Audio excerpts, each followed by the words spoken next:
강원도의 작은 마을에 70세의 김 씨와 아내 이 씨가 살고 있었다. 김 씨는 젊은 시절부터 한 회사에 들어가 무려 40년 동안을 묵묵히 일한 회사원이었다. 남들처럼 화려한 승진이나 부유한 재산은 없었지만 그는 성실함 하나로 가정을 지켰다.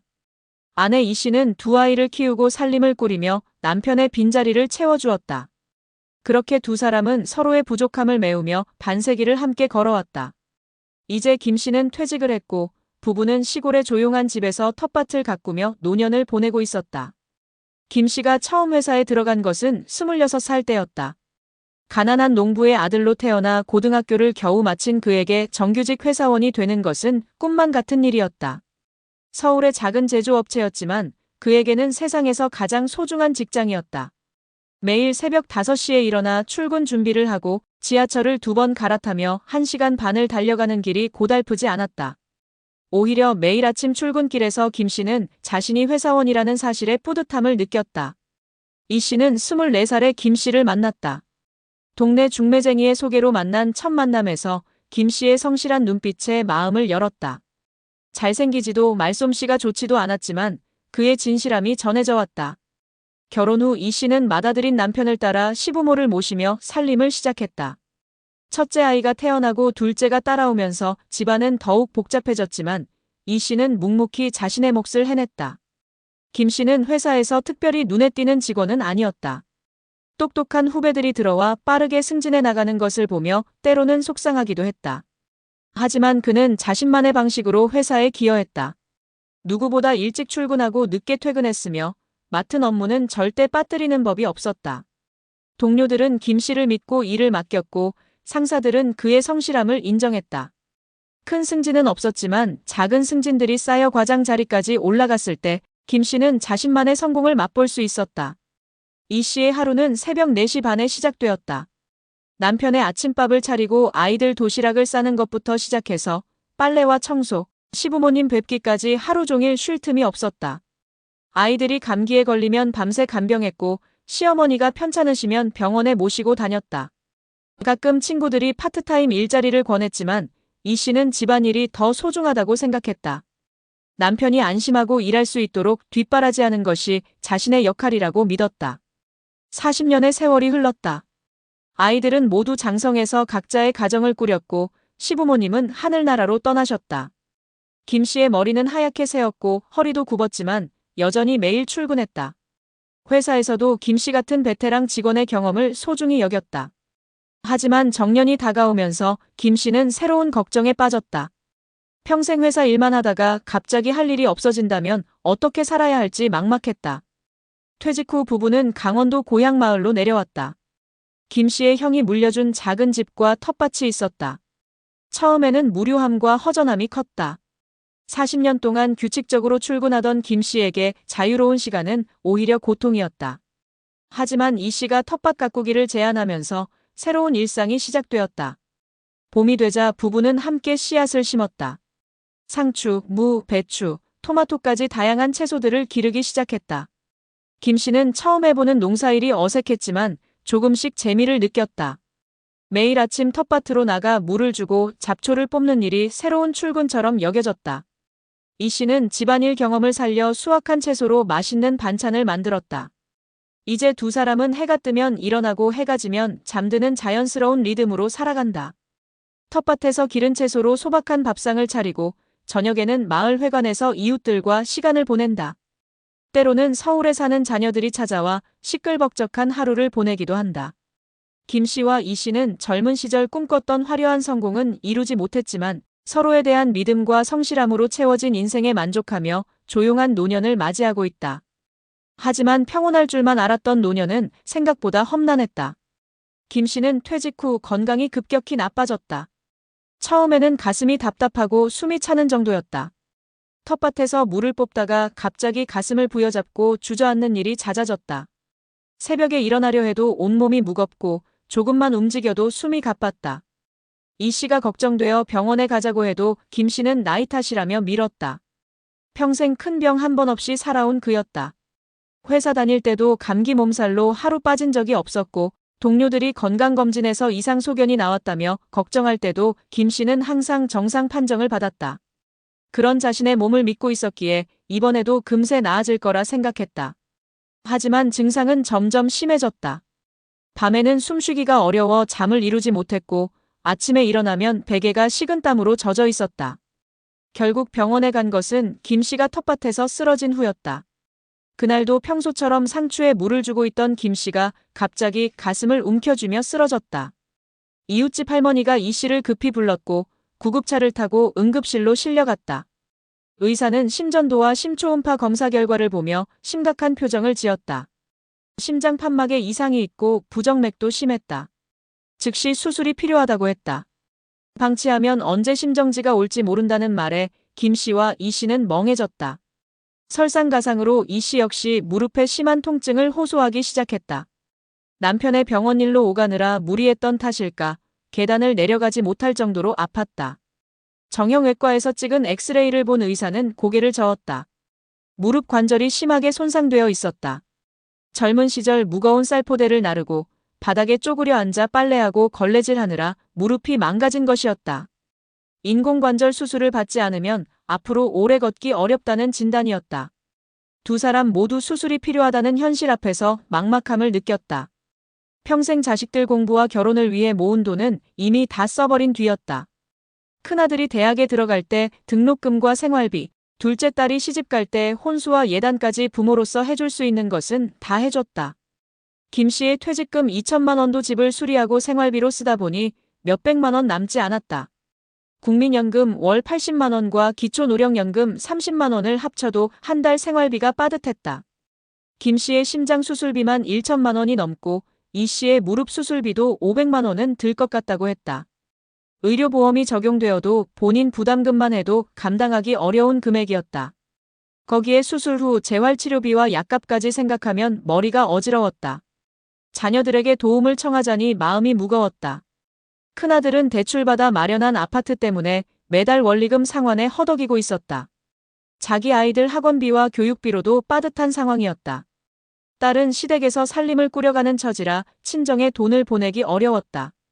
시어머니 눈치도 봐야 하고 남편 수입만으로는 여유가 없었다. 그동안 자식들에게 손 벌리지 않고 살아온 자존심도 상처받았다. 김 씨는 밤마다 천장을 바라보며 잠 못 이루는 날이 많았다. 평생 성실하게 살았는데 왜 이런 시련이 찾아왔는지 원망스러웠다. 남들처럼 젊어서 부동산 투자를 했다면 아니면 좀 더 적극적으로 돈을 모았다면 이런 걱정은 하지 않았을 텐데 하는 후회가 밀려왔다. 이 씨도 무릎이 아파 밤에 뒤척이며 한숨을 쉬었다. 남편 걱정에 자신의 아픔까지 더해져 마음이 무거웠다. 병원에서 진료를 받고 나온 부부는 서로의 손을 꼭 잡았다. 복도의 긴 의자에 앉아 한참을 말없이 있었다. 주변에는 비슷한 처지의 노인들이 걱정스러운 표정으로 앉아 있었다. 젊은 의사들이 바쁘게 오가고 간병인들이 휠체어를 밀고 지나갔다. 그 순간 이 씨가 조용히 말했다. 여보, 우리가 평생 고생만 하고 여행 한번 제대로 못 가봤네. 생각해보니 정말 그랬다. 신혼여행도 제주도 2박 3일이 전부였고 그것도 김 씨가 회사 휴가 3일을 내기가 어려워 허둥지둥 다녀온 것이었다. 그 후로는 아이들 키우고 시부모 모시느라 그리고 생활비 아끼느라 여행다운 여행을 가본 적이 없었다. 가끔 텔레비전에서 바다나 산을 배경으로 한 여행 프로그램을 보며 부러워했지만 언제나 현실적인 핑계로 미뤄왔다. 김 씨는 잠시 침묵하다가 웃으며 답했다. 그럼. 마지막 일지도 모르지만 이번엔 우리 둘만의 바다 여행 가보자. 이 씨는 놀란 표정을 지었다. 평생 신중하고 계획적으로만 살아온 남편이 이런 말을 하다니. 하지만 그의 눈빛에서 진심을 읽을 수 있었다. 수술을 앞두고 있는 상황에서 여행이라니 무모해 보일 수도 있었지만 두 사람 모두 이상하게 마음이 가벼워졌다. 평생 남을 위해서만 살아온 그들에게 처음으로 자신들만을 위한 시간을 갖고 싶다는 간절한 마음이 생겼다. 며칠 뒤 두 사람은 작은 가방에 김밥을 싸들고 낡은 시외버스에 올랐다. 목적지는 동해의 바다였다. 김 씨가 젊은 시절 군 복무를 했던 강릉 근처의 작은 해변 마을이었다. 당시에는 바다를 제대로 구경할 여유가 없었지만 이제는 다르다. 시간은 충분했고 마음도 한결 가벼웠다. 버스표를 끊으며 김 씨는 가슴이 두근거렸다. 수술비 걱정에 밤잠을 설치던 며칠 전과는 사뭇 다른 기분이었다. 이 씨는 무릎이 아파서 걸음이 불편했지만 그래도 얼굴에는 미소가 떠나지 않았다. 평생 처음으로 남편과 단둘이 떠나는 여행이었다. 신혼여행 이후 처음이었다. 버스 창가에 앉은 아내는 설레는 듯 눈을 반짝였다. 창밖으로 스쳐 지나가는 논밭과 산들이 새로웠다.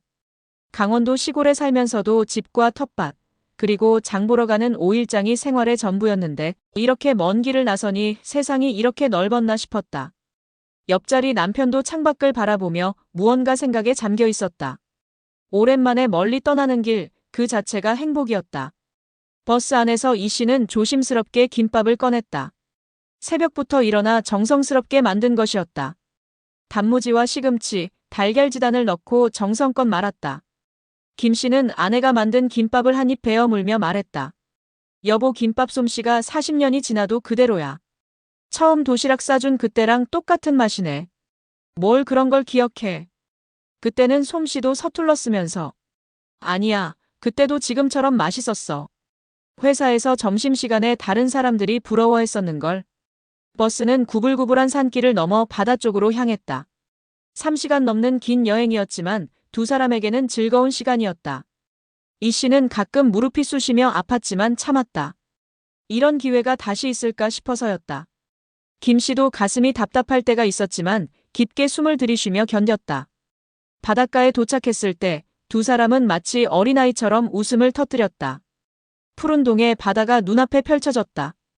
파도가 하얗게 부서지며 모래사장으로 밀려왔다가 빠지기를 반복했다. 갈매기들이 울음소리를 내며 바다 위를 날아다녔다. 바다 냄새가 코끝을 스쳤다.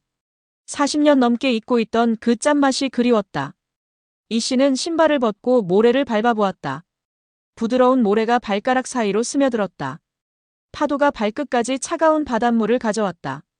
김 씨는 아내의 손을 잡고 천천히 해변을 걸었다. 무릎이 아픈 아내의 걸음에 맞춰 천천히, 아주 천천히. 파도 소리를 들으며 모래사장 위에 나란히 앉았다. 바다는 끝없이 넓었고 수평선 너머로 해가 서서히 기울어가고 있었다. 파도가 밀려왔다가 빠지는 소리가 최고의 음악 같았다. 두 사람은 말없이 그 광경을 바라보았다. 평생 이런 여유를 가져본 적이 없었다. 김 씨는 아내를 바라보며 말했다. 여보, 퇴직하고 나니 알겠어. 내 인생에서 가장 소중한 건 돈도 회사에서의 자리도 아니었어. 바로 당신이었어. 그 말에 아내의 눈가가 촉촉해졌다. 50년 가까이 함께 살면서도 이렇게 직접적으로 마음을 표현한 적이 거의 없었던 남편이었다. 늘 묵묵하고 과묵했던 그가 이런 말을 하다니. 나도 마찬가지야. 당신이 있어서 힘들어도 버틸 수 있었어. 아이들 키우느라 바쁠 때도 시부모님 모실 때도 당신이 든든하게 있어줘서 고마웠어. 두 사람은 바다를 배경으로 서로의 사진을 찍으며 오래도록 그 순간을 기억하려 했다. 김 씨가 휴대폰으로 아내 사진을 찍고 이 씨도 남편 사진을 찍었다. 서투른 솜씨였지만 정성스럽게 여러 장을 찍었다. 그리고 지나가던 젊은 관광객에게 부탁해서 둘이 함께 찍은 사진도 남겼다. 해가 지면서 바다는 붉게 물들었다. 노을이 바다 위에 길게 비쳤다. 김 씨와 이 씨는 그 아름다운 광경을 바라보며 손을 꼭 잡았다. 수술을 앞두고 있는 불안함도 경제적인 걱정도 잠시 잊은 채로. 여보, 우리 젊었을 때도 이런 노을을 함께 봤으면 좋았을 텐데. 그때는 너무 바빴잖아. 지금이라도 이렇게 볼 수 있어서 다행이야. 바다에서 돌아오는 길, 두 사람은 작은 횟집에 들렀다. 회는 비쌌지만 이날만큼은 사치를 부려보기로 했다. 신선한 회와 미역국, 그리고 소주 한 병. 김 씨는 오랜만에 술잔을 기울였다. 이 씨도 평소엔 술을 안 마시지만 이날은 한 잔 받아 마셨다. 우리 참 오래 살았네. 이제 70이야. 그래도 아직 할 일이 남았잖아. 수술 받고 건강해져서 손주들 크는 것도 봐야지. 밤늦게 여관에 들어간 두 사람은 오랜만에 편안한 잠에 들었다. 파도 소리가 자장가처럼 들려왔다. 내일은 또 다른 바다를 보러 갈 예정이었다. 이 여행이 마지막이 될지도 모르지만 그래서 더욱 소중한 시간이었다. 우연히 그날 같은 해변에 놀러온 젊은 부부가 있었다. 신혼 1년 차인 박민수와 최지은 부부는 주말을 맞아 동해로 여행을 왔다. 도시 생활에 지친 그들에게 바다는 좋은 휴식처였다. 해변을 거닐며 사진을 찍고 있던 그들의 눈에 한 노부부가 들어왔다. 손을 꼭 잡고 바다를 바라보는 모습이 너무도 아름다웠다. 노을이 지는 바다 앞에서 70대 노부부가 나란히 앉아있는 장면은 마치 영화의 한 장면 같았다. 남편 박민수는 아내에게 속삭였다. 저기 봐, 정말 아름답지 않아? 우리도 저렇게 늙고 싶다. 최지은도 고개를 끄덕였다. 요즘 젊은 부부들 사이에서는 노후에 대한 불안감이 크다. 집값은 비싸고 아이 키우기는 어렵고 노후 준비는 막막하다. 하지만 저 노부부를 보니 돈이 많고 저금이 중요한 게 아니라는 생각이 들었다. 젊은 부부는 노부부가 손을 잡고 바다를 바라보는 모습을 보고 깊은 감동을 받았다. 그들은 서로를 바라보며 미소 짓고 가끔 무언가 이야기하며 웃기도 했다. 반세기를 함께 살아온 부부만이 가질 수 있는 편안함과 깊은 사랑이 느껴졌다. 최지은은 조심스럽게 핸드폰을 꺼냈다. 이런 아름다운 순간을 사진으로 남기고 싶었다. 하지만 무단으로 찍기는 예의가 아니라는 생각에 망설였다. 그때 김 씨가 아내와 함께 일어서며 그들을 발견했다. 어머, 신혼부부시네요. 사진 찍어드릴까요? 김 씨가 먼저 다가와 친근하게 말을 걸었다. 젊은 부부는 반갑게 인사했고 노부부와 자연스럽게 대화가 시작되었다. 김 씨와 이 씨는 젊은 부부의 사진을 찍어주었고 젊은 부부도 노부부의 사진을 정성스럽게 찍어주었다. 대화 중에 젊은 부부는 노부부의 사연을 들었다. 수술을 앞두고 있지만 마지막 여행을 떠났다는 이야기, 평생 성실하게 살아왔지만 노후 준비가 부족해 치료비 걱정이 크다는 이야기. 김 씨와 이 씨는 담담하게 마치 남의 일처럼 이야기했지만 젊은 부부의 마음은 무거워졌다. 정말 존경스러워요. 이런 상황에서도 서로를 걱정하며 여행을 떠나시다니. 최지은의 말에 이 씨가 웃으며 답했다. 젊은 친구들아, 사랑은 돈으로 살 수 없는 거야. 우리처럼 가난해도 서로만 있으면 행복할 수 있어. 너희들도 건강하게 오래오래 함께 살아. 헤어지기 전에 젊은 부부는 노부부와 함께 찍은 사진을 SNS에 올리며 이렇게 적었다. 우리도 이렇게 늙고 싶다. 가난해도 병이 있어도 서로만 있으면 행복한 사랑. 박민수는 감동적인 글과 함께 노부부의 이야기를 자세히 적었다. 40년 회사 생활, 자식들을 위해 모든 걸 희생한 부모의 마음, 그리고 지금의 어려운 상황까지 많은 사람들이 공감할 수 있는 평범한 노부부의 이야기였다. 그 글은 순식간에 수많은 사람들에게 공유되었다. 처음에는 친구들 사이에서만 공유되던 것이 점점 퍼져나갔다. 댓글들이 달리기 시작했다. 우리 부모님 생각이 나네요. 정말 감동적이에요. 이런 분들이야말로 진정한 어른이시네요. 존경합니다. 치료비 걱정 없이 수술 받으셨으면 좋겠어요. 하루 만에 조회수가 10만을 넘었고 이틀 만에 100만을 돌파했다. 각종 온라인 커뮤니티와 카페에서도 이 이야기가 화제가 되었다. 사람들은 김 씨 부부의 이야기에서 자신들의 부모님을 떠올렸고 진정한 사랑이 무엇인지 생각하게 되었다. 그리고 놀라운 일이 일어났다. 강릉의 한 대학병원 심장외과 교수가 이 글을 보고 연락을 해왔다. 자신이 김 씨의 심장 수술을 무료로 해주겠다는 것이었다. 또한 지역의 정형외과 의사도 이 씨의 무릎 수술을 도와주겠다고 나섰다. 사람들은 두 노부부의 사연을 알게 되었고 지역사회와 의료단체가 나서서 두 분이 무료로 수술을 받을 수 있도록 도왔다. 강원도청에서도 관심을 보이며 의료비 지원을 약속했다. 지역 방송국에서는 김 씨 부부를 인터뷰하고 싶다고 연락해왔다. 하지만 정작 김 씨와 이 씨는 이런 상황을 전혀 모르고 있었다. 그들은 여관에서 편안한 잠을 자고 아침에 일어나 다시 바다를 보러 나갔다. 파도 소리를 들으며 커피를 마시고 조개 껍질을 주워 기념품으로 가져가기도 했다. 여보, 이런 여행이 처음이자 마지막이 될 것 같지만 정말 행복해. 이 씨의 말에 김 씨가 고개를 끄덕였다. 나도 마찬가지야. 수술이 잘 되든 안 되든 이 순간만은 완벽해.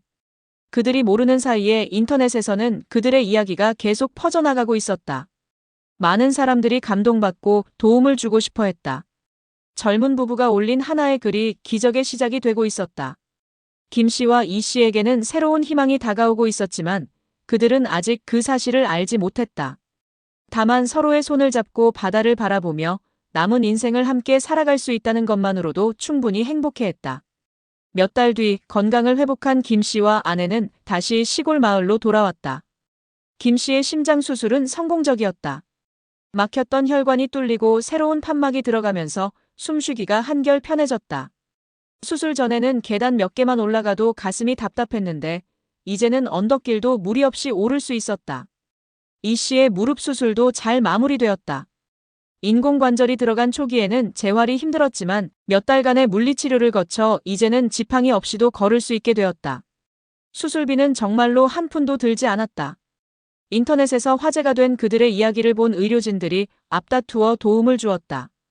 강릉대학교 병원의 심장외과팀은 김 씨의 수술을 무료로 집도했고 원주의 한 정형외과에서는 이 씨의 무릎 수술과 재활치료까지 모든 비용을 지원했다.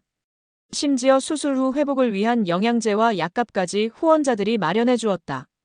이번에는 예전처럼 힘들게 걷지 않았고 환한 얼굴로 이웃들을 맞이했다. 마을 사람들은 김 씨 부부가 돌아온 것을 진심으로 반가워했다. 수술 받느라 몇 달 동안 자리를 비운 사이 텃밭은 잡초가 무성했지만 이웃들이 대신 물을 주고 관리해 주었다. 배추와 무는 제때 수확해서 김치까지 담가 놓았다. 김씨네가 돌아왔구나. 수술 잘 되었나? 아이고, 얼굴이 훨씬 좋아졌네. 이제 걱정 끝났구나. 마을 사람들의 따뜻한 인사에 김 씨와 이 씨는 눈시울이 붉어졌다. 어려울 때 외면당할까봐 걱정했는데 오히려 더 많은 관심과 사랑을 받았다. 시골 마을의 정이 이런 것이구나 싶었다. 부부는 텃밭에서 수확한 채소를 나누고 동네 아이들에게 나무 장난감을 만들어주며 작은 행복을 전했다. 김 씨는 젊은 시절 취미로 배웠던 목공 기술을 살려 나무로 여러 가지를 만들었다. 팽이, 연필깎이, 작은 의자까지 손재주가 좋았다. 마을 아이들은 김 씨가 만든 나무 장난감을 받고 신기해했다. 요즘 아이들은 플라스틱이나 전자제품에 익숙한데 나무로 만든 장난감이 오히려 새로웠다. 이 씨는 텃밭에서 기른 채소들을 이웃들과 나눴다. 상추, 깻잎, 고추, 호박까지 풍성하게 자란 채소들을 바구니에 담아 집집마다 돌렸다. 혼자 사는 독거노인들에게는 반찬까지 만들어 가져다 주었다. 젊은 며느리들에게는 김치 담그는 법을 가르쳐 주기도 했다. 할머니, 어떻게 하면 이렇게 맛있는 김치를 담글 수 있어요? 비법은 없어. 정성이지, 정성. 사랑하는 마음으로 담그면 맛있어져. 마을 회관에서는 김 씨 부부의 이야기가 자주 화제가 되었다. 인터넷에 올라온 글 덕분에 유명해진 이야기, 전국에서 후원이 몰린 이야기들이 마을 사람들에게는 신기하고 자랑스러웠다. 하지만 김 씨와 이 씨는 여전히 겸손했다. 우리가 뭘 잘했다고 이런 도움을 받았나 몰라. 정말 고맙고 죄송해. 아니야, 김 씨네가 평생 성실하게 살았으니까 하늘에서 복을 준 거야. 무엇보다 두 사람은 서로의 손을 잡은 채 마치 신혼처럼 웃음을 잃지 않았다. 죽음의 문턱까지 갔다 온 경험이 오히려 그들을 더 가깝게 만들었다. 사소한 일로 투정 부리거나 화내는 일이 없어졌다. 함께 있는 시간 자체가 선물 같았기 때문이다. 아침에 일어나면 함께 텃밭으로 나가 물을 주고 점심에는 그늘에 앉아 도시락을 나누어 먹었다. 저녁에는 마을을 한 바퀴 산책하며 이웃들과 인사를 나누었다. 밤에는 텔레비전을 보다가 일찍 잠자리에 들었다. 단순하고 평범한 일상이지만 그 안에 깊은 만족이 있었다. 어느 날 그들의 이야기를 다룬 다큐멘터리가 방송되었다. 전국의 많은 사람들이 김 씨 부부의 이야기를 보고 감동받았다. 편지와 선물이 마을까지 배달되어 왔다. 젊은 연인들이 우리도 할아버지 할머니처럼 늙고 싶다며 사진을 보내오기도 했다. 여보, 우리가 이렇게 유명해질 줄 몰랐네. 그러게. 그냥 평범하게 살려고 했는데 말이야. 하지만 유명해진 것보다 더 소중한 것은 건강을 되찾은 것이었다. 김 씨는 이제 숨가쁘지 않게 밭일을 할 수 있었고 이 씨는 무릎 아프지 않게 걸을 수 있었다. 무엇보다 서로를 더 일찍 떠나보낼지도 모른다는 불안감에서 벗어날 수 있었다. 봄이 되자 두 사람은 다시 씨앗을 심었다. 작년보다 더 다양한 채소들을 기르기로 했다. 상추, 배추, 무는 기본이고 토마토, 가지, 오이까지 심었다. 건강해진 몸으로 하는 농사일은 전혀 힘들지 않았다. 오히려 즐거웠다. 저녁이 되면 두 사람은 집 앞 평상에 앉아 차를 마시며 하루를 돌아보았다. 별이 총총한 시골 밤하늘을 바라보며 소소한 이야기를 나누었다. 그들의 삶은 화려하지 않았지만 진심 어린 사랑이 만들어낸 기적 덕분에 누구보다 값진 시간을 살고 있었다. 여보, 우리 정말 행복하게 사는 것 같아. 그래, 이제 걱정 없이 오래오래 함께 살자. 김 씨와 이 씨는 손을 꼭 잡고 미소를 지었다. 인생의 황혼기에 찾아온 기적 같은 행복을 만끽하며 남은 시간을 더욱 소중히 여기며 살아가고 있었다.